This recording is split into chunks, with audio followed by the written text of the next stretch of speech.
오늘 특집으로 마련한 정치 토크 코너에선 민주당 전당대회 결과 향후 전국 깊이 있게 분석할 예정입니다. 신주호 전 국민의힘 상금 부대변인, 박성민 전 청와대 청년 비서관, 이동수 청년 정치크루 대표 나오셨습니다.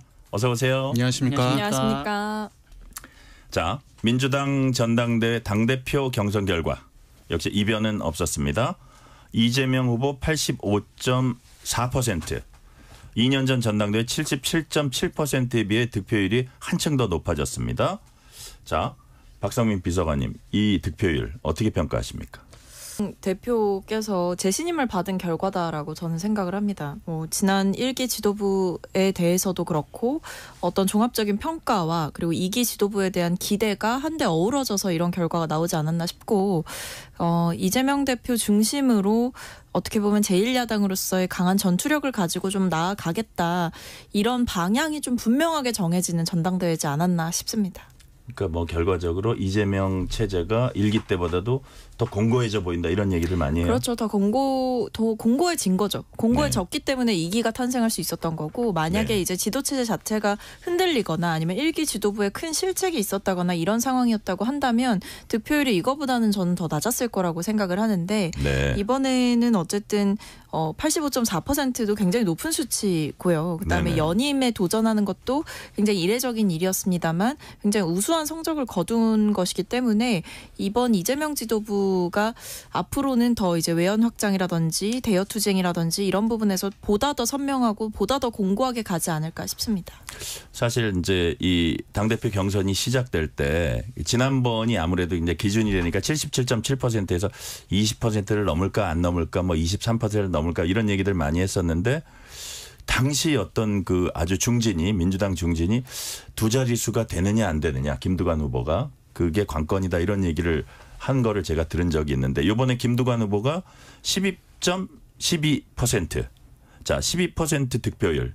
우리 이동수 대표님, 이 의미는 뭐 어떻게 좀 분석할 수 있을까요? 아무래도 이제 민주당 지난 전당대회 같은 경우는 2020년 총선으로 짜여진 어떤 조직을 기반으로 이제 선거를 치렀잖아요. 근데 2020년 같은 경우는 문재인 대통령이 그래도 이제 영향력을 끼쳤던 전당대회라고 볼 수 있는데, 이번 전당대회 같은 경우는 지난 총선으로 이제 조직을 한번 리뉴얼을 하고 친명 체제의 어떤 기반 위에서 이제 이번 전당대회가 치러졌기 때문에 아무래도 지난번에 박용진 의원이 받았던 표보다 이번에 김두관 후보가 훨씬 더 적게 나오지 않았나, 이렇게 생각을 하고요.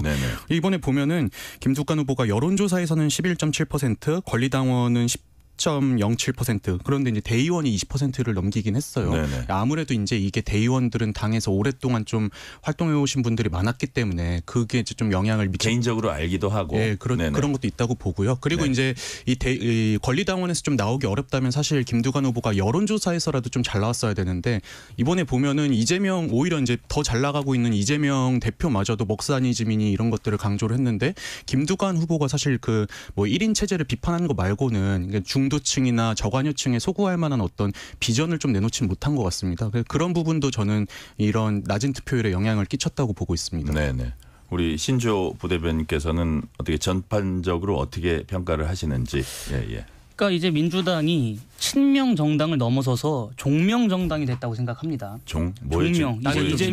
이재명의 종속된 정당으로 지금 바뀌어 버렸기 때문에 민주당에서 더 이상 민주주의를 논하기는 굉장히 힘들 것입니다. 이번에 그 마지막 막판에 이재명 체제를 비판했었던 정봉주 후보까지도 낙선하지 않았습니까? 그런 것들로 미루어 짐작했을 때 더 이상 민주당에서 이재명 대표에 반대하거나 혹은 진정으로 국민을 위한 목소리를 내는 분들이 설 자리가 없어질 것이다라고 생각을 하고요.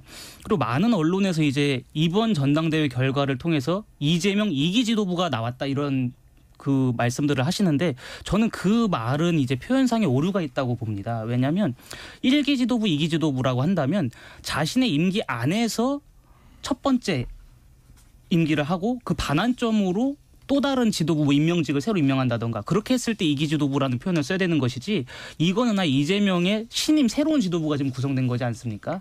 그래서 저는 개인적으로 1기 지도부, 2기 지도부 이런 표현은 맞지 않다고 보고, 지난번에 이어서 연임됐을 때 새로 선출된 민주당의 지도부는 종명 성향이 더 강해졌다. 그렇기 때문에 민주당이 앞으로 더욱더 극단적인 방향으로 흐르지 않을까라는 생각을 합니다. 근데 이 부분에서는 박성민 비서관한테 좀 반론을 들어야 될 것 같아요. 예를 들면 당헌 개정에 뭐 예를 들어서 그 공천 불복에 대해서 더 처벌을 강화하는 뭐 그런 부분들이 들어가 있더라고요. 근데 그거는요, 저는 좀 오해가 있다라고 보는 그래요? 게 왜냐하면 내용에? 이제 공직선거법이 개정되면서 경선에서 탈락한 후보자가 이제 출마하지 못하게 법이 바뀌었어요. 그렇기 때문에 이제 거기에 맞춰서 이제 기존에는 경선 불복이었는데 이제 경선 불복을 당해서 처벌할 이유가 없어진 거죠. 왜냐하면 당원 당규보다 더 큰 어떤 선거법 하에서 처벌할 수 있는 규정이나 애초에 이제 좀 출마 자체가 불가한 시스템이 더 큰 시스템이 생겼기 때문에 그냥 시대에 맞춰서 변화를 시켰다. 그러니까 이제 과거의 법을 이제 현대에 맞게 바꿨다라고 봐주시면 되는 부분일 것 같고, 네. 뭐 종명정당이라고 이제 좀 과하게 말씀을 하시긴 하셨지만, 그럼 뭐 지금 국민의힘은 종한 정당 아닌가요? 수석 최고위원은 장동혁 그 사무총장이시고 과거에 이제 한동훈 대표랑 다 합을 맞췄던 인사들이 지도부에 포진해 있지 않습니까? 그런 걸 봤을 때 어떤 솔직히 말씀드리면 대세 정치인에 따라서 어떤 지도부가 꾸려지고 그 지도부에 힘을 실어주는 방향으로 당이 움직이고 하는 것은 어느 당이나 있을 수 있는 일이죠. 자, 제가 한 말씀 드리고 싶은데 예. 그 공천불복 이 선거법이 개정된 건 2005년이에요. 저희가 한 20년 가까이 됐습니다. 20년 가까이 된 선거법을 그동안엔 가만히 있다가 갑자기 지금 와서 공천불복하면 징계를 내린다. 이거는 어폐가 있죠 좀. 그러니까 그 정도로 지금 민주당이 사리분별이 안 되는 정당이 된 겁니다. 자, 다음 질문으로 넘어갈게요. 5명 뽑는 최고위원회는 김민석, 전현희, 한준호, 김병주, 이현주 후보가 선출됐습니다. 이른바 명파리 발언 여파로 마지막 경선지 서울에서 6위로 밀려난 정봉주 후보가 지도부 진입에 실패했습니다. 자, 이동수 대표님. 네. 이 상황은 어떻게 평가하십니까? 이건 진짜 저도 예측을 상상도 못했습니다. 그러니까 아무리 이제 뭐 막판에 어떤 반명 스탠스를 보여줬다고 3위를 하더라도 하냐 4위를 하냐 이런 얘기들을 저도 한 4위 정도 하지 않을까 예상을 했는데 이렇게 당원들이 집단적으로 이제 또 어떻게 보면 표를 안배를 한 거잖아요. 그래서 뭐 전현희 의원을 2위로 올리고 또 이현주 의원을 턱걸이로 또 당선을 시킨 건데 저도 일단은 엄청 놀랐고요. 그 정봉주 전 의원 같은 경우는 사실 뭐 친명에 이제 붙어서 성장했다기보다는 애초에 자기 브랜드가 있던 인물이었잖아요. 근데 이런 분이 갑자기 뭐 뒤에서 이제 자신이 최고위원 되면은 눈치 안 보고 세게 들이받을 거다. 뭐 아니면은 이재명 대표는 날 밟고 가야 될 것이다. 이런 발언을 했다는 게 알려지면서 특히 이제 강성 지지층 중심으로 이거 정봉주가 만약에 입성을 하면은 그냥 뭐 친명에서 반명으로 돌아선 정도가 아니라 애초에 처음부터 그냥 저 트로이의 목마같이 저런 생각으로 한 거 아니었냐 하는 그 배신감이 좀 크게 작용을 한 것 같아요. 네. 그래서 여기를 이제 절대로 당선시키면 안 되겠다는 어떤 그 합의가 좀 있었던 것 같고요. 실제로 또 막판에 강선우 의원 같은 경우는 그 SNS에 본인 안 뽑아도 되니까 투표는 꼭 해라 이렇게 또 올렸더라고요. 그런 발언들도 표 안배에 어느 정도 영향을 좀 끼친 것 같습니다. 예. 여러 명이 이제 논란 그 결과였는데 우리 신조 부대변인은 안 놀라셨어요?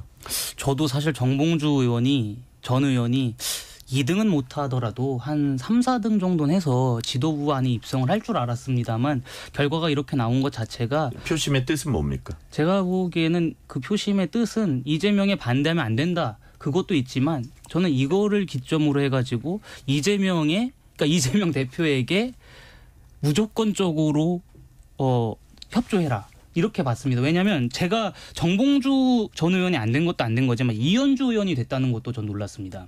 왜냐하면 이현주 의원은 민주당을 탈당하고 저희 당 그러니까 국민의힘에도 오셨던 분 아니겠습니까? 그랬던 분조차도 이번에 최고위원으로 당선을 시켜주는 것은 이재명 대표의 무조건적으로 협조하고 오로지 이재명 대표만 외쳤던 사람만이 민주당을 이끌어갈 인재다, 적임자다라고 지금 민주당이 평가를 내린 것으로 보여집니다. 그런 만큼 저는 개인적으로 이번 선거 결과에 따라서 향후의 민주당의 분당의 씨앗이 될 수도 있다라고 봅니다. 그렇게까지요? 근데 저는 이현주 의원에 관해서는 저는 이제 우리 부대변인님이랑 이제 좀 의견이 다른 게 뭐냐면은 이현주 의원 같은 경우는 사실 민주당이랑 사이가 안 좋아서 국민의당도 가고 국민의힘도 가고 했지만 그게 이제 이재명 쪽 그룹과 사이가 안 좋았던 게 아니라 문재인 그 친문 쪽과 이제 사이가 안 좋았던 거잖아요. 근데 따져보면 이재명 대표도 과거에 문재인 친문 세력이랑 사이가 굉장히 안 좋았거든요. 그래서 저는 약간 적의 적은 우리 친구 같은 개념인 거지. 이제 이현주 의원이 국힘에서 왔는데도 뭐 친명을 했기 때문에 당선됐다. 요거랑은 조금 다르지 않나 이렇게 생각을 합니다.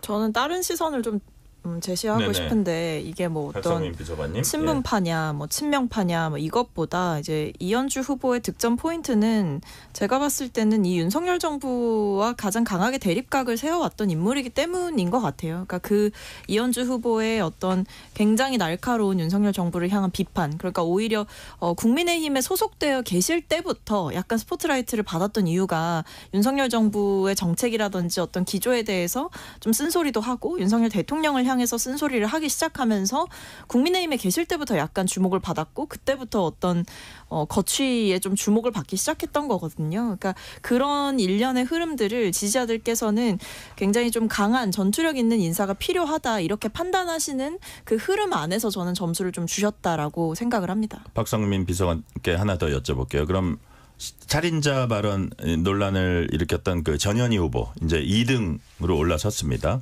이 부분도 여당과 강력히 싸울 사람 이런 식으로 이제 그 당원들 지지자들이 규정을 지은 건가요?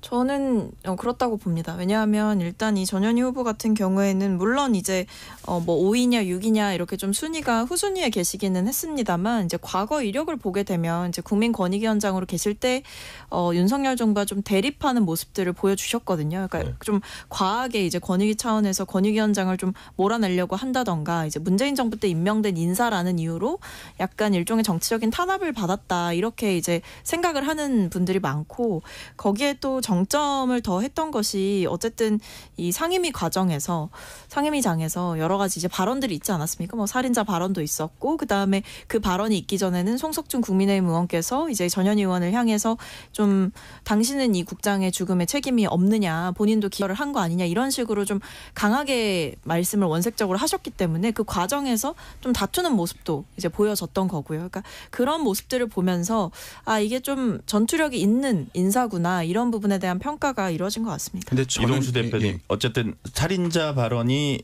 전현희 의원 2위에 결정탑니까? 네, 저도 뭐 결정적이었다고는 생각합니다. 왜냐하면은 이제 모두가 친명을 표방하고 있는 상황에서 사실 개개인들이 어떤 차별점을 드러내기가 어려웠잖아요. 근데 저는 이 살인자 발언이 언론에 많이 회자가 되면서 주목을 받은 부분도 있다고 보고 또 저는 당원들의 어떤 전술적인 투표가 좀 큰 영향을 끼쳤다고 보는 게요.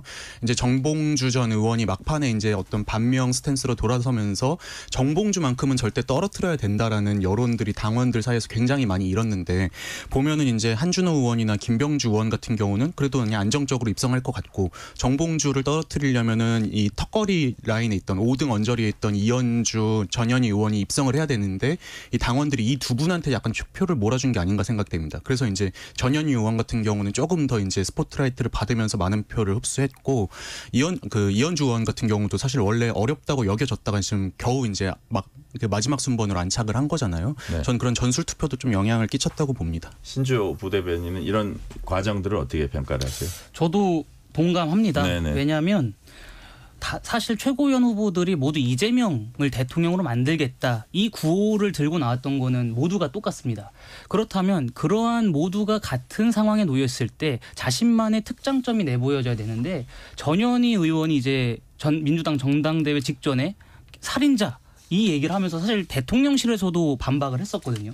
그러면서 전현희 의원이 계속해서 언론지상에 나오고 하면서 이 사람이 권익위원장 시절에 부렸던 목리들까지 같이 회자가 된 겁니다. 이제 그러다 보니까 아무래도 친명에 더해서 윤석열 정부 게다가 윤석열 정부에서 가장 아픈 손가락이라고 할 수 있는 김건희 여사와도 대척점을 만들 수 있다라는 그런 평가를 아마 해서 민주당 당원들이 이러한 선택을 내린 것 같습니다만은 이 전현희 의원의 살인자 이 발언은 저는 분명히 전현희 의원이 사과를 하고 넘어가야 될 지점이라고 생각합니다. 어떻게 한 나라의 영부인을 일컬어서 살인자라고 할 수가 있습니까? 이것은 아무리 본인이 최고위원에 당선되기 위해서 궁여지책으로 내놓은 발언이겠지만 지금은 최고위원이 됐으니까 그만큼 말에 더 책임감이 부여되지 않겠습니까? 이제 깨끗하게 좀 사과하셨으면 좋겠습니다. 자, 이재명 대표 거야의 수장으로서 어떻게 대여 관계 가져갈지 정책 우선순위는 어떤 것으로 가져갈지 이제 관심을 모으고 있는데요. 우선 이재명 대표의 당대표 수락연설 들어보겠습니다. 동지 여러분, 지속 성장하는 행복 공동체, 행복한 새로운 대한민국을 위해 앞으로 손잡고 함께 나아가시겠습니까? 긴급한 국가 과제는 산적한데 정치는 대체 뭘 하느냐 국민께서 묻고 계십니다. 정치의 가장 큰 책무는 바로 국민의 삶을 보살피고 희망과 비전을 만드는 것입니다. 이재명 대표 오늘은 윤석열 정권의 폭주를 저지하는 것이 가장 중요한 과제다 라면서 동시에 국민들의 민생을 챙기는 일 또한 가볍게 볼 수 없다라고 말했습니다. 자, 박상민 비서관님. 둘 중에 하나를 꼽으면 어디에 조금 더 51% 이상 주안점이 두어질까요? 둘 다겠죠. 네, 동시다. 둘 중에 하나를 선택하고 배타적으로 거르는 것도 뭐 좋은 정치인의 자세는 아니니까요. 그러니까 네. 이게 민주당 같은 경우에는 야당이긴 합니다만 제1야당이고 그리고 굉장히 큰 의석수를 가지고 있기 때문에 굉장히 많은 의석수를 가지고 있기 때문에 사실은 여당 못지않게 어떤 정책에 대한 주도성, 책임성 이런 것들을 가질 수 있는 위치에 놓여 있거든요. 그렇기 때문에 이 두 가지 다 챙겨야 되는 겁니다. 만약에 저희가 의석수가 굉장히 적은 소수 야당이었다라고 한다면 어떤 대정부 투쟁을 하는 것만으로 존재의 가치를 증명할 수 있었을지 모르겠지만 그게 아니라 이제 입법에 있어서 굉장한 주도권을 가지고 있는 제1야당이고 거대 야당이기 때문에 민생에 있어서도 민주당표 민생 정책을 좀 보여줄 필요가 있다. 이 부분에 있어서 아마 공감대가 있을 거라는 생각이 들고요. 그래서 뭐 저희가 또 얘기를 더 나누겠지만 이제 한동훈 대표와 이재명 대표 두 분이 이제 만나신다라는 소식이 들려오는데 그 자리에서 이제 이재명 대표께서 뭘 내세울 거냐라고 보면 먹사니즘 이 부분을 굉장히 강조를 하셨기 때문에 저는 그동안 줄기차게 말씀해 오셨던 이제 전 국민을 위한 민생회복지원금을 어떤 방식으로든 도입해야 된다. 네. 경기가 너무 어렵다. 이 부분을 강조하실 걸로 보여지고 또 한편으로는 이 대여투쟁의 어떻게 보면 하나의 대표적인 사례라고 할 수 있는 최혜병 특검법 이 부분을 굉장히 강하게 주장하지 않을까 싶습니다. 네, 지금 말씀하신 건 제가 뒤쪽에도 좀 개별적으로 질문을 드릴 거고요. 자, 이동수 대표님. 네. 이게 이제 어떻게 보면 정권 폭주를 막는다. 네. 플러스 민생을 챙긴다. 전자는 어떻게 보면 좀 지지층 결집하고 좀 관련이 더 있는 것 같고요. 후자는 어떻게 보면 좀 외연 확장이랄까 네. 중도층 쪽으로 확장한다. 이거하고 이제 더 관련이 있어 보이는데 이 두 마리 토끼를 잡기 위해서 과연 어떤 모습을 보여줘야지 조금 더 호응을 할 수 있을까요? 근데 저는 그게 약간 지금 상황에선 양립하기 어렵다고 생각을 그래요? 하는 게요. 왜냐하면 대정부 투쟁과 민생이 이제 그 지지층과 아니면 중도층이 다 원하는 이슈라면은 그걸 뭐 동시에 추진한다면은 이렇게 이뤄질 수 있겠지만 지금 보면 당원들이 원하는 건 사실 민생보다는 윤석열 정부랑 잘 싸워라라는 메시지가 아닌가 싶어요. 근데 네. 저는 이재명 대표가 이제 본인이 게임을 주도할 수 있는 상황이면 과거에 이제 경기도지사 때나 이런 모습을 보면은 민생 이슈를 굉장히 적극적으로 제시하고 이랬는데 지난 2년 동안은 그런 모습을 거의 보여주지 못했잖아요. 저는 이게 당원들의 요구에 못 이겨서 그런 경우도 있다고 생각을 하고 네. 우리가 사자성어 중에 기호난하라고 이제 그 달리는 호랑이 등에 올라타서 내릴 수 없는 상황을 지금 이런 표현이 있잖아요. 저는 이 폭주하고 있는 당원들의 어떤 등에 올라탄 상황이기 때문에 이 당원들의 요구를 거스르는 게 굉장히 어렵지 않을까 이렇게 예상이 됩니다. 신조 부대변인님, 최고위원이 이제 친명 일색이라는 얘기가 나옵니다. 기본 강령의 이 대표 슬로건이 뭐 기본 사회 들어간 거. 이게 민주당하고 뭐 어울리는 측면도 있긴 하지만 그러다 보니까 이것도 일극 체제 아니냐. 뭐 혹자는 뭐 사당화라고도 하지만 여하튼 일극 체제는 더 강화된 거 아니냐. 이런 부분들은 어떻게 보세요? 짧게 좀 평가해 주세요. 저는 이재명 대표가 윤석열 정권의 폭주를 저지하겠다. 그리고 민생 정당으로 거듭나겠다라고 그 포부를 밝힌 것을 높게 평가합니다. 야당이면은 정부와 여당에 반대할 줄도 알아야 되고 또 동시에 민생을 챙길 필요가 있습니다. 하지만 이번 총선이 끝난 직후에 민주당이 해왔던 행보가 과연 민생을 챙기는 정당인지 모든 국민들이 의구심 갖고 계시지 않습니까? 그렇기 때문에 저는 여당과 싸울 생각만 하지 말고 진정으로 민생을 챙기는 국회 내 거대 정당으로서의 책임 있는 모습을 보여줬으면 좋겠습니다. 저 박성민 비서관님, 이재명 지도부가 오는 22일에 문재인 전 대통령 예방하기로 했습니다. 근데 전당대회 당일에 보니까 문 전 대통령 영상 축사가 행사장에 이제 송출되는 과정에서 일부 내용을 가지고 일부 당원들이 또 야유를 보내는 모습도 있더라고요. 그래서 앞으로 뭐 우리가 굳이 개파를 뭐 칭한다면 뭐 친문이랄까 이런 친명이 아닌 부분들이 있을 때 이런 부분들이 잘 갈등의 고를 메꿔 나갈 수 있을까요? 뭐 일단은 당연히 그래야 될 거라고 생각을 하고요. 네. 뭐 이재명 대표도 이제 연설이나 이런 데서 보면 결국에 우리 안에 작은 차이가 저들과의 차이보다 크겠느냐라고 이야기를 많이 하거든요. 그러니까 네. 그거는 결국에 우리 안에 차이는 아무리 우리 안에 차이가 있다고 할지라도 그게 중요한 상황은 아니다. 그러니까 소위 말하는 이제 윤석열 정부와의 더 강한 투쟁에 우리가 동력을 함께 모아야 될 때지 우리 안에서 아웅다웅 싸울 때가 아니다. 이런 얘기거든요. 네. 그러니까 그런 이야기를 했고 실제로 이번에 뭐 2기 지도부에서 좀 제가 보는 포인트 중에 하나는 당직 인선인데 당직 인선을 보게 되면 나름대로 저는 비명계도 등용하는 인사를 보여줬다고 생각합니다. 예를 들면 뭐 수석 대변인의 조승래 의원을 등용을 했는데 뭐 이분이 대표적인 친명계라거나 이런 거는 아니잖아요. 네. 그리고 이제 금투세와 관련해서 당대표와 다른 의견을 보였던 진성준 정책위 의장도 위임이 됐습니다. 그러니까 이런 방식으로 이제 첫 행보들을 보여주고 있고 문재인 전 대통령을 예방하는 것까지 포함해 보면 결국 이 자리를 포함해서 앞으로 조금 더 포용적인 모습을 보여주지 않을까. 그리고 아마 문재인 대통령께서도 제가 생각했을 때는 문재인 전 대통령도 이런 그 편가르기라든지 어떤 배타적인 방식으로 당을 운영하는 것은 좋지 않다라는 조언을 하지 않을까 싶거든요. 왜냐하면 연설에서 그러니까 그 영상 축사가 이제 상영이 됐는데 거기서도 말씀을 하셨던 게 편가르기를 좀 단호하게 배격해야 된다. 그리고 우리 안에서 좀 다시 민주당 정부를 세우기 위해서 힘을 모아야 될 때다. 이런 부분을 강조했기 때문에 네. 아마 두 분의 공감대가 있지 않을까 싶습니다. 네. 자, 김영진 님이 이런 문자 주셨습니다. 이 당, 저 당, 그 당 서로 투쟁은 이제 그만. 딱딱 느낌표. 국민이 먹고 사는데 신경 써주시길 비나이다. 이렇게 이제 말씀해 주셨고요. 신주호 부대변인한테 한번 여쭤볼게요. 네. 자, 이재명 대표가 윤석열 대통령한테는 영수회담, 한동훈 대표한테는 여야 대표회담을 각각 제안을 했습니다. 한동훈 대표 얘기는 조금 뒤에 하고요. 일단 영수회담, 혹자는 뭐 김건희 여사 특검 뭐 이런 것들 얘기하고 하면서 혹은 뭐 어떤 사안에 대해서 국정조사로 더 대여투쟁 강화하겠다 하면서 영수회담 이게 좀 안 맞는 거 아니야 이런 주장도 하는데 어떻게 보세요? 안 맞죠. 안 맞고 이재명 대표가 욕심을 내려놔야 됩니다. 영수회담이라고 하는 것은 이제 민생을 챙기기 위해서 하는 거 아니겠습니까? 그렇다면 민생을 챙기기 위해서 먼저 야당의 카운터 파트너는 여당 대표입니다. 여당 대표와의 회담 이후에 대통령과 뭐 3자 회담을 하든 아니면 여당 대표와 논의했던 것을 기반으로 대통령과 1대1 회담을 제안하든 그렇게 순서가 가야 되는데 지금 이재명 대표는 중증 대통령병에 걸리는 것 같습니다.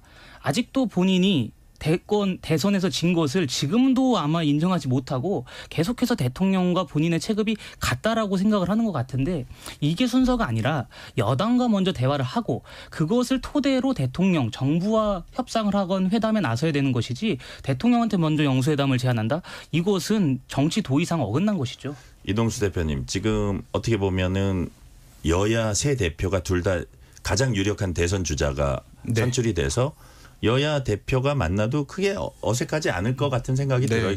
그 순서가 여야 대표회담부터 먼저 하는 게 어떠냐 혹은 그게 순리다라는 주장에 대해서 어떻게 보세요? 근데 저는 그 별개인 것 같습니다. 예컨대 과거에 김기현 대표 때처럼 어떻게 보면은 이 국민의힘이 이 대통령실의 여의도 출장소 같은 역할을 할 때는 뭐 그렇게 먼저 이제 단계를 거치는 게 맞을 수도 있겠지만 지금 보면 사실 대통령실과 국민의힘도 잘 소통이 된다는 느낌을 받지 못하고 있거든요. 그리고 실제로 윤석열 대통령과 한동훈 대표의 사이도 굉장히 멀어진 걸로 알려져 있고 한 상황에서 저는 이재명 대표 입장에서는 이 양쪽에다 따로따로 이렇게 대화를 제시하는 것 자체가 뭐 그렇게 무리는 아니다 이렇게 생각을 하고 있습니다. 네, 박상민 비서관님도 비슷하게 생각하세요? 아니 뭐 그래서 다 얘기를 하신 거죠. 이제 뭐 만나자라는 제안을 둘 다한테 한 거고 그리고 뭐 여기에 대해서 누구부터 만나고 와라라는 식으로 이제 어떻게 보면 회망을 놓는 것은 사실 만나기 싫다라는 이야기를 돌려서 하는 것 그 이상도 그 이하도 아니다. 저는 집권 여당이라고 한다면 그런데 여당인데 지금 소수인 상황이라고 한다면 정말 일을 하고 싶은 정치인들이라면 이재명 대표가 영수회담을 제안하든 뭘 제안하든 어쨌든 빨리 만나자 이렇게 얘기를 하시는 게 도리가 아닌가 싶습니다. 네. 그래서 이재명 대표는 한동훈 국민의힘 대표에게도 대표회담 제안했고 여기에 대해서 한동훈 대표도 화답했고 오늘 방금 전에 뉴스를 보니까 이제 곧 만난다. 25일을 유력하게 검토하고 있다. 이런 소식까지 우리가 들었습니다. 자, 이 대목에서 오늘 최고위원회의에서 관련 한동훈 대표가 발언했는데 직접 들어보겠습니다. 조속한 시일 내에 이 시간과 장소를 잡았으면 좋겠습니다. 대표회담을 통해서 여야가 지금 미루어지고 있는 여러 민생 과제들에 대해서 실질적인 많은 결과를 낼 수 있었으면 좋겠습니다. 다양한 의제에 대해서 허심탄회하게 논의하게 되기를 기대합니다. 그런데 민주당은 국민의힘 한동훈 대표를 향해서 조건이나 단서 없이 토를 달지 말고 26일까지 즉 일주일 안에 자신이 제시했던 제3자 추천 방식 최상병 특검법을 발의하라 이렇게 촉구를 했습니다. 이 한동훈 대표는 뜬금없이 시한을 제시한 건 지금까지 본인들 입장과 맞지 않는 면이 있다면서 뭐 어떤 시한을 정해놓고 발의하라는 데 이제 반대 입장을 밝혔고요. 서로 간에 신지호 부대변인 진정성이라는 얘기를 계속해요. 실질적으로 양측이. 어떻게 보세요 이 상황은? 이 문제에 실체적인 진실이 드러나기를 거부하는 것은 민주당이라고 저는 평가할 수밖에 없습니다. 아니 대체 법안에 대해서 시한을 정해놓고 그때까지 발의하지 않으면 뭐 어떻게 하겠다 이런 식으로 상대 정당을 향해서 겁박하듯이 이런 식의 입장을 내놓는 공당이 어디가 있습니까? 여야 대표 회담이 지금 추진이 진행 중인데 그런데도 불구하고 이렇게 한다. 그렇습니다. 이상하다 이거죠. 여야 간에 이제 한동훈 대표와 이재명 대표가 아직 서로 간에 상견례도 하기 전인데 민주당에서 이러한 입장을 내놓는 것은 정치적인 예의가 아니죠. 일단 아닌 것이고 민주당이 과연 국민의힘에서 대법원장이 추천하는 그 특검법안 한동훈 대표가 전당대회 기간에 말했던 그 특검법안을 내놓는다고 해서 민주당이 화답을 하겠습니까? 저는 민주당이 화답하지 않을 것이라고 봅니다. 그렇다라고 한다면 민주당이 적어도 국민의힘에 얘기할 것은 본인들이 내놓았었던 이 정략적인 특검에 대해서 어느 정도 반성을 하고 우리도 물러날 의향이 있으니까 국민의힘에서도 한층 더 진보된 입장을 내놓아 달라 이렇게 서로 간에 협상을 하고 합의를 해나가야 되는 것이지 이런 식으로 시한을 정해놓고 이때까지 안 하면 우리가 뭐 조치를 취하겠다라는 식의 겁박은 국민들 앞에서도 용인돼서는 안 되는 정치적인 행태라고 봅니다.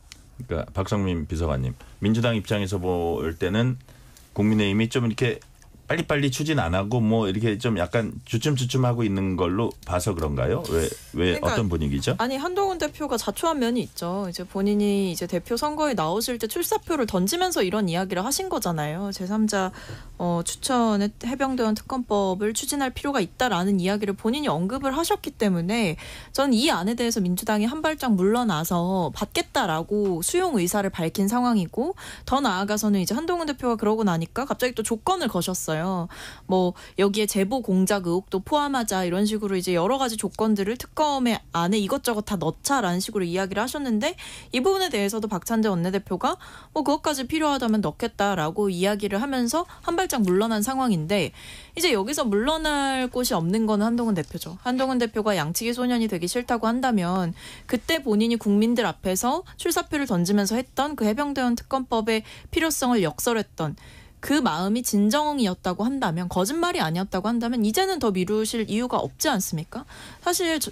사실 이건 어떻게 보면 공약이었던 거예요. 대표가 되기 전에 국민들 앞에서 했던 약속인 거잖아요. 그럼 대표가 됐다라고 한다면 이 부분에 대해서 실제로 행동으로 옮기는 모습을 보여줬어야죠. 그게 아니라면 지금은 그 누구라도 대표가 되고 싶어서 또는 대통령과 차별화를 하기 위해서 의도적으로 이런 부분을 언급했구나. 거짓말이었구나. 이렇게 생각하실 겁니다. 저는 이제 이동수 대표께 한번 이렇게 여쭤볼게요.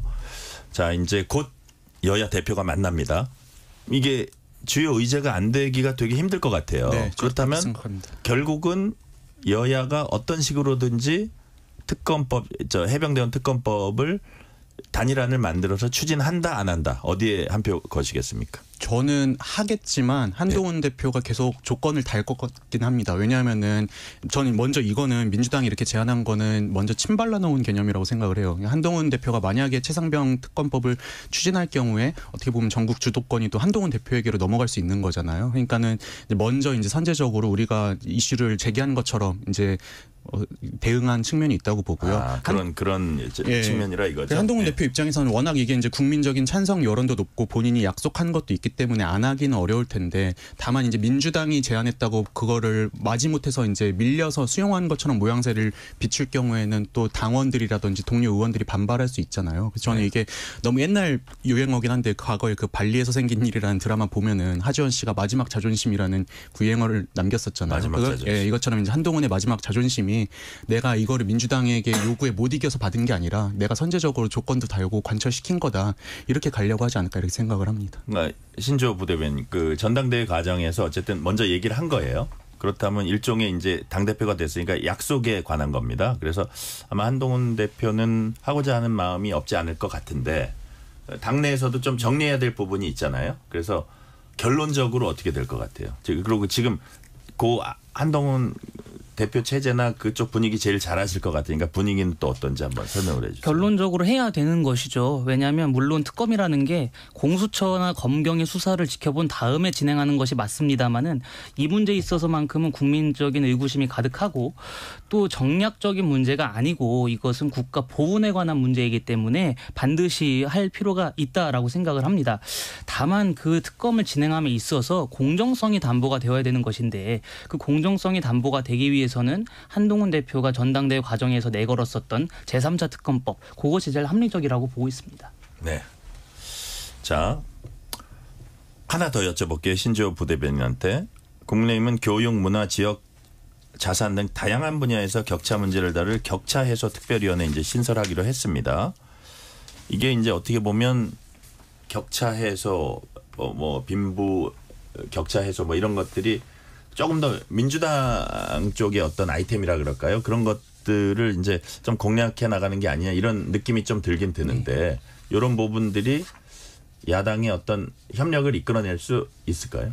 이 문제에 있어서만큼은 저는 야당이 대승적으로 협력할 것이라고 봅니다. 왜냐하면 사실 그동안에 국민의힘이라고 하는 정당이 약자들을 조금 외면했었던 정당이라는 그 의심을 많이 받았고 또 그러한 상황에서 국민의힘 입장에서도 사실 이분들을 향한 그 표의 확장력이 있어야 됩니다. 네. 그 표의 확장력 이라는 것도 있어야 되기 때문에 이것을 선제적으로 제시한 것 같고 물론 사실 그 어려운 분들을 돕는 것이 뭐 정치 공학적으로만 다가갈 문제는 아니지 않습니까? 그 최근에 또 한동훈 대표가 주도적으로 그 전기세 감면 이러한 그 공약 정책적인 사안들도 내놓았기 때문에 저는 이 문제에 있어서만큼은 민주당이 협력해 줄 것이라고 기대합니다. 박성민 비서관님. 21대 국회 막판에 그 연금 개혁이 불발이 됐잖아요. 네. 근데 추경호 국민의힘 원내대표가 국회 연금 개혁 특위 구성에도 조속히 나서라 이렇게 민주당을 향해서 촉구를 했거든요. 지금 이 상황에서 민주당이 좀 화답을 하는 분위기입니까? 어떻게 좀 더 보자는 분위기입니까? 어떻습니까? 글쎄요, 아직 이 부분에 대해서 뭐 특별하게 뭐 지켜볼 만한 진전된 상황이 있는 것 같지는 않은데 네. 이제 뭐 저희가 이제 막 전당대회가 끝나기도 했고요. 근데 아마 뭐 이런 연금 개혁이나 이런 부분에 대해서도 민주당이 좀 목소리를 더 낼 수도 있지 않을까 싶습니다. 근데 이게 국회에서 어떤 그 연금 개혁 문제를 해결하려면 대통령실과의도 협상도 어느 정도 필요할 것 같아요. 그동안 대통령실이 견제해왔던 입장에 대해서 민주당이 좀 불만을 제기하기도 했었고 대통령실이 이 연금 개혁을 다루는 방식이라던가 아니면 국회에서 이뤄진 여러 가지 일들에 대해서 대통령실이 별로 존중하지 않는 모습이라던가 이런 것들에 있어서 정책적인 마찰이 분명히 있었기 때문에 저는 뭐 격차해소 특별위원회를 만들든 연금개혁 특별위원회를 만들든 결국에는 이 대통령실이 국회를 얼마만큼 존중하느냐 이런 부분도 굉장히 정책의 실현성이라든지 실질적인 변화에 있어서 굉장히 중요할 것 같다라는 생각입니다. 저는 근데 이 연금개혁 문제에 있어서는 정부가 먼저 이동수 대표님입니다. 예. 정부가 먼저 책임 있게 안을 제시해야 된다고 생각을 하는 게요. 지난해 10월에 이제 정부가 제5차 국민연금 종합운영계획이라는 걸 냈습니다. 그런데 국민연금을 어떻게 개혁하겠다가 아니라 24개의 시나리오 그냥 다 제시하고서는 여야가 알아서 합의하세요 이런 식으로 떠넘겼거든요. 욕먹기 싫어서 그랬다고 저는 생각해요. 그래서 이번에도 물론 이제 연금 개혁이 국회에서도 논의는 되어야겠지만 정부도 먼저 본인들의 입장이 담긴 단일안을 내고 나서 그걸 이제 국회와의 어떤 대화 타협의 소재로 또 써야 되지 않나 이렇게 생각을 합니다. 신조 부대변인 연금 개혁 이 부분은 어떻게 평가를 하십니까? 저도 이 문제에 있어서만큼은 여야가 하나가 돼야 된다라고 생각을 하는데 방금 이동수 대표님의 말씀에 제가 좀 반박을 하자면 아무리 정부에서 단일된 안을 내놓아도 거대 의석을 가진 민주당이 반대해버리면 이건 좌초될 수밖에 없습니다. 그렇기 때문에 정부 입장에서는 여러 가지 시나리오를 국회에 던져준 다음에 국회 안에서 어느 협상 또는 뭐 특위 회의를 통해서 단일된 안을 갖고 오면 그것을 법률로 통과시킨 다음에 이제 입법하는 것이 순리라고 저는 봅니다. 네. 자, 우리가 한동훈 대표나 이재명 대표 머릿속엔 안 들어가 있는데 이 시점에 두 대표가 워낙 유력한 양측의 대권 주자이기 때문에 머릿속에 그런 생각들이 있을 것 같아요. 대권, 대선 가도. 그래서 자, 이재명 대표는 대권 주자로서 정권 교체를 위한 집권 전략이라든지 뭐 김민석 의원이 뭐 그런 무슨 위원회인지 그걸 자기가 맡겠다고 집권 플랜 뭐 위원회인지 그런 얘기도 한 적이 있습니다. 그래서 이재명 대표도 정권 교체 위한 집권 전략과 비전 보여주는데 뭐 특별한 힘을 쏟을 거다. 이게 이제 지배적인 관측이거든요. 자, 우상호 전 의원이 이런 얘기를 또 했어요. 당은 장악했지만 대선 가도엔 도움이 안 된다. 자, 이동수 대표님, 네. 이거 무슨 뜻일까요? 아무래도 이제 이 당이 아까 플러스 저희가 이걸 동의하시는지까지 말씀해 주세요. 네, 저도 그렇게 생각을 하는 게요. 일단은 당원 구성도 그렇고 아니면 뭐 지역위원장 구성도 그렇고 이재명 대표가 본인이 원하는 걸 일사불란하게 추진할 수 있는 그 어떤 체계 자체는 저는 갖췄다고 생각을 합니다. 근데 이제 문제는 지금 당원들을 통제할 수 없는 상황이라는 게 전 더 큰 것 같아요. 왜냐하면은 지난 국회의장 선거 때만 보더라도 이제 당원들은 추미애 의원을 밀고 또 이제 그냥 의원들 같은 경우는 또 우원식 의원에게 우호적이었잖아요. 근데 우원식 의원이 되고 추미애 의원이 떨어지니까는 또 당원들이 그때 막 우르르 탈당해서 조국혁신당 가겠다 이런 상황이 됐는데 전 이번에 이재명 대표가 이제 당원 뭐 주권 이런 것들 강화하고 확대하고 이런 것들이 어떻게 보면 판도라의 상자를 연 게 아닌가. 그래서 본인이 이제는 컨트롤할 수 없을 만큼 당원들의 힘이 세져가고 있고 그런 상황에서 과연 외연 확장이라든지 중도 포섭이나 이런 거를 도모할 수 있을까. 전 그 부분에서는 우상호 의원의 진단이 맞다고 이렇게 생각을 합니다. 혹자는 이회창 전 총재하고 또 비유를 하기도 해요. 정말 강력한 제왕적 총재라는 그 표현을 썼었거든요. 근데 결국 두 번 다 이제 집권을 못했습니다. 거기하고 좀 이렇게 겹쳐지는 부분이 있습니까? 저는 그러니까 이재명 대표 입장에선 다음 대선이 재수잖아요. 근데 이제 재수에서 보통 김영삼, 김대중 뭐 이런 분들은 성공했고 문재인 대통령도 성공을 했었는데 이회창 그 전 총재 같은 경우는 재수에서 실패한 케이스잖아요. 근데 저는 가장 큰 차이가 뭐가 있나 했을 때 재수한 분들의 공통적인 특징은 외연 확장 그리고 세력을 더 늘렸다는 점이 있습니다. YS 같은 경우에는 그 3당 합당 통해서 이제 보수 쪽을 완전히 가져갔고 그리고 그 김대중 전 대통령도 DJP 연합으로 이제 충청권을 포섭을 했잖아요. 그 문재인 전 대통령도 16년에 김종인 비대위원장 앉히면서 외연을 확장을 했는데 지금 이재명 대표가 외연 확장을 할 수 있을까? 저는 그 당원들의 어떤 반발이 굉장히 거셀 거라고 생각을 하고 그런 점에서 이재명 대표에게 가장 큰 숙제가 되지 않을까 이렇게 생각합니다. 박성민 비서관님은 지금 이동수 대표 말에 대해서 어떻게 평가하세요? 저는 뭐 일단은 당이 외연 확장의 과제를 안고 있는 것은 맞다라는 생각이고, 근데 이제 선출이 또 되셨지 않습니까? 그러니까 앞으로 좀 지켜봐야 될 텐데 이제 이런 과제를 안고 시작을 하는 거죠. 그래서 1기 지도부와는 분명히 다른 모습을 보여줘야 될 거고, 저는 그게 어떤 배타적인 지지층을 강화하거나 그냥 결집시키는 방식에 머물러서는 안 되는 것은 자명한 것이다라고 말씀을 드리고 싶어요. 그러니까 왜냐하면 저희가 이제 자잘한 싸움에서 이길 수 있을지언정 큰 싸움에서 이기려고 한다면 또 다른 전략이 필요한 거거든요. 그건 결국에 어느 쪽에도 마음을 못 주고 있는 무당층이라든지 아니면 중도층, 그동안 뭐 민주당을 지지해왔지만 이탈했던 이탈 민주층, 이탈 민주 지지자들 뭐 이런 분들까지도 다 이제 고민을 하면서 이게 이재명 대표가 당을 장악했다라고 하는 것은 사실 그만큼 안정감 있는 리더십을 펼칠 수 있다라는 게 되기도 해요. 그러니까 어떤 존재가 흔들리거나 체제가 흔들리거나 뭐 국민의힘 과거 사례처럼 뭐 대표가 갑자기 끌어내려지거나 이런 일이 있을 리는 만무한 상황이지 않습니까? 그렇다고 한다면 이 안정적인 리더십을 바탕으로 거기에 안주하는 게 아니라 그걸 바탕으로 더 큰 사람들을 품을 수 있어야 되는 거죠. 그래서 저는 조금 더 과감해져야 하고 어떤 인선이나 정치적인 노선, 정책적인 노선에 있어서도 조금 더 과감한 노선을 선택해야 되지 않을까, 기존과는 달라야 하지 않을까 싶습니다. 박성민 비서관께 하나만 더 여쭤볼게요. 혹자가 이제 지금 아까 이동수 대표도 얘기한 강성 팬덤 그런 부분들과 어떻게 관계를 해나갈 것인가 뭐 이런데 여기에 대해서는 이재명 대표가 잘 대처해 나갈 것 같아요.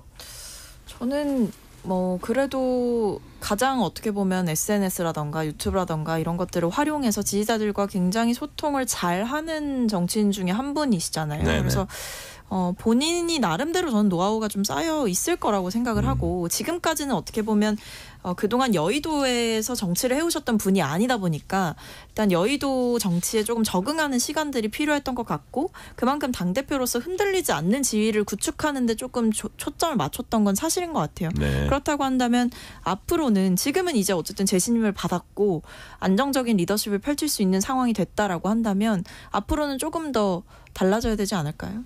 자, 신주호 부대변인한테 제가 이런 각도에서 질문 드려볼게요.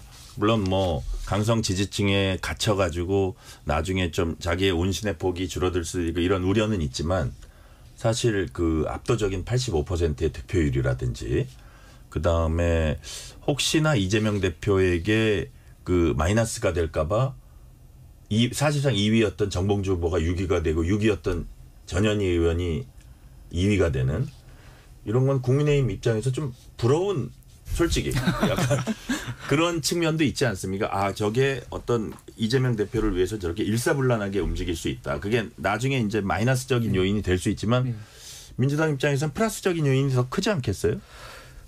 전혀 부럽지가 않습니다. 아, 진짜요? 왜냐하면 건강한 모습이 아니잖아요. 기본적으로 이재명 대표가 해를 가리키는데 달을 가리키면서 해라 그럴 적에 모두가 그게 해라고 말을 못하는 상황 아니겠습니까? 그러한 정당은 만약에 이재명 대표한테 무언가 일이 생겨버리면 다 같이 무너지는 것이거든요. 그러니까 이재명 대표가 지금 본인의 사법 리스크가 굉장히 크게 작동하고 있지 않습니까? 이번 10월 정도에 아마 1심 선고가 나올 텐데 지금 뭐 민주당 안팎에서는 아무리 이재명 대표를 향한 1심에서 유죄가 나온다고 한들 그 단일 대우가 무너지지 않을 것이다. 그런 예상들을 많이 하세요. 근데 저는 그렇지가 않을 거라고 보는 게 제가 아까 서두에 말씀드렸던 분당의 씨앗이 여기서 발생하는 겁니다. 지금 김경수 전 지사도 사면 복권이 되었고 또 이재명 대표가 총선 과정에서 그토록 박해했었던 뭐 박용진 전 의원, 뭐 임종석 전 실장 이런 친문 진영의 거두들이 아직도 남아 있습니다. 게다가 문재인 전 대통령도 아직 건강하게 목소리 내고 계시잖아요. 그러한 상황에서 이재명 대표의 사법 리스크가 현실화됐을 때 과연 민주당이 분당되지 않을까요? 이재명의 대항마라고 할 수 있는 사람을 이재명 대표가 어느 정도 키워놓고 그 사람과의 합의 혹은 그 사람과 협상을 통해서 당을 운영해 나가야 되는데 그게 아니라 아니 지금 분당이라 그러셨어요? 네. 저는 분당이 될 수 있다고 분당 가능성 있다고 분당 보세요? 가능성이 저는 이번 전당대회를 통해서 더 커졌다고 봅니다. 왜냐하면 2016년 총선 앞두고도 안철수 전 대표가 친문 패권주의를 극복하겠다라고 하면서 국민의당을 창당했었거든요. 그때 안철수 대표 보고 사람들이 다 뭐라고 했습니다. 어차피 소수 정당인데 왜 나가느냐. 하지만 결국 성공하지 않았습니까? 지금 민주당을 지지하는 합리적인 중도 유권자들은 이재명의 종명주의를 민주당의 종명주의를 반대할 겁니다. 그러한 상황에서 김경수 전 지사 혹은 뭐 임종석 전 실장, 박용진 전 의원 등 이른바 친문 진영에서 대권 주자로 뽑힐 수 있는 분들이 나선다면 저는 민주당이 분당될 거라고 봅니다. 지금 우리 박성민 비서관께서 잔잔한 미소를 띠셨는데 아유, 너무 희망사항들을 말씀하셔가지고 이재명 대표 리더십에 만약에 1심 선고 결과에 따라 좀 영향이 있을 거다. 어느 정도로 전망하세요? 근데 그 질문에 대답을 드리기 전에 그냥 저는 국민의힘에 좀 한 말씀 드리고 싶은데 이재명 대표만 쳐다보고 정치하는 거는 좀 그만 멈추셨으면 좋겠습니다. 그러니까 국민의힘이 솔직히 그동안 지도부 세워지고 무너지고 세워지고 무너지고 비대위 전문 정당처럼 계속 비대위 세워지고 그랬던 과정은 뭐 건강했습니까? 국민의힘 안에서도 용산 출장소처럼 계속해서 대통령이 마음에 안 든다, 대통령이 누군가를 마음에 안 들어한다 싶으면 끌어내리고 마음에 안 들어한다 싶으면 끌어내리고 그렇게 하고 체리따봉 받고 그랬던 정당 아닙니까? 그러니까 저는 국민의힘 안에 민주주의부터 제대로 바로 세우시는 것이 맞다라는 말씀을 먼저 드리고 싶고 그 이제 뭐 1심 판결에 따른 뭐 이재명 대표의 사법 리스크가 더 커지지 않겠냐 이런 부분들 얘기를 하시는데 그게 최종심이 아니기 때문에 저는 그렇게까지 어떤 치명타가 될 거라고 보지는 않습니다. 왜냐하면 뭐 재판을 받고 재판 결과를 뭐 그 누가 됐든 지켜보다 보면 1심과 2심의 결과가 다른 경우도 있고 1심과 1심과 2심의 결과가 같아도 최종심에서 뒤집히는 경우도 있고, 그러니까 여러 가지 이제 좀 상황을 봐야 되는 거잖아요. 설령 이제 민주당이 바라는 방향으로 또는 생각하는 방향으로 결과가 나오지 않는다고 하더라도 항소심을 할 수 있는 기회도 있고, 그 1심에서 어떤 단정적 평가를 내리기가 어렵기 때문에 저는 그게 그렇게 큰 어떤 정치적인 타격이 있을 것 같지는 않다는 생각입니다.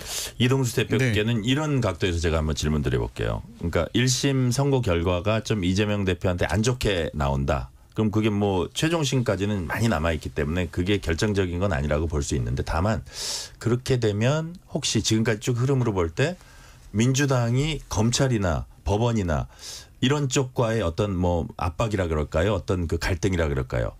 이런 게 좀 고조되면서 그런 것들이 만약에 그런 현상이 벌어지면 그게 민주당에 어떤 영향을 끼칠까요? 저도 일단은 기본적으로 이제 박성민 전 비서관님이랑 똑같은 생각인 게, 그 주식에서도 이제 선반영된 리스크는 리스크로 안 치잖아요. 근데 저는 이재명 대표의 이런 사법 리스크는 워낙 오랜 시간 뉴스를 많이 달궈와 가지고 이거 자체가 1심에서 유죄가 나온다고 한들 리스크는 안 될 것 같습니다. 근데 이제 제가 이게 이제 중도층에 어느 정도 영향을 끼칠 수 있겠다라고 생각하는 지점은 뭐냐면은, 민주당이 이제 궁지에 몰리면 자꾸 이제 검찰 개혁하자, 뭐 판사 탄핵 하자 이런 식으로 나오는데, 그 대표적인 게 지난 2019년 뭐 추윤 갈등이라든지 아니면은 이제 뭐 지난 지방선거 때 뭐 검수완박 이런 논란들이 있었잖아요.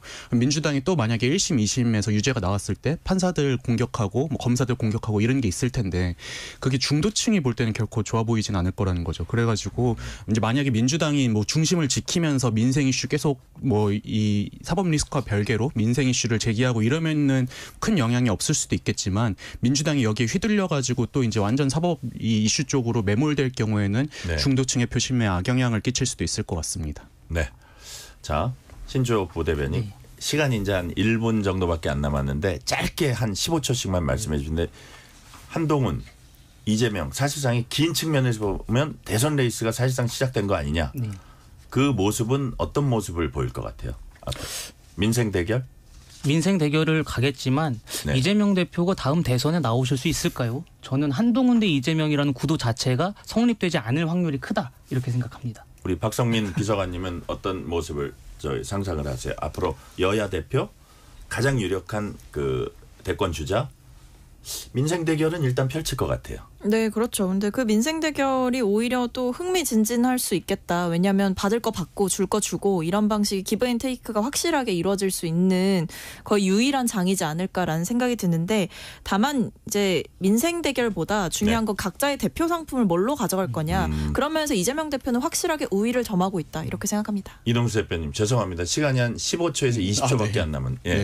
이재명 대표 같은 경우에는 과거부터 기본소득이니 기본사회 이런 아젠다 계속 밀고 있는데, 한동훈 대표는 이제 시작이거든요. 그래서 저는 이재명은 상수고 변수는 한동훈 대표가 어떤 모습을 취하느냐가 또 변수가 될 것 같습니다. 이재명은 상수, 한동훈은 변수다. 예. 거기에 우리가 관전 포인트가 있고 더 자세히 살펴보자. 이런 말씀까지 오늘 듣겠습니다. 신주호 전 국민의힘 상근 부대변인, 박성민 전 청와대 청년비서관, 이동수 청년 정치크루 대표였습니다. 오늘 말씀 감사합니다. 감사합니다. 감사합니다. 뉴스레터 K 1부 순서 마치고 2부가 이어집니다.